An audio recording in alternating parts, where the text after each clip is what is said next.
Did you notice that business sentiment just ticked up to plus 0.042? That's a notable shift when compared to the historical baseline.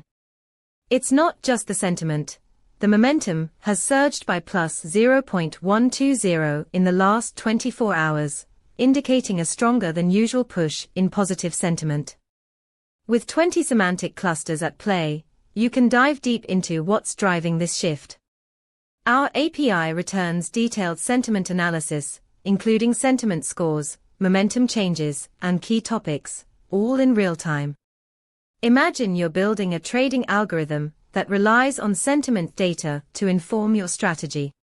This recent uptick might signal an opportune moment for investments or adjustments in your approach. For more insights and how to implement this in your projects, check out pulsebit.loj enterprise.com/docs. Let's leverage this data to make informed decisions together.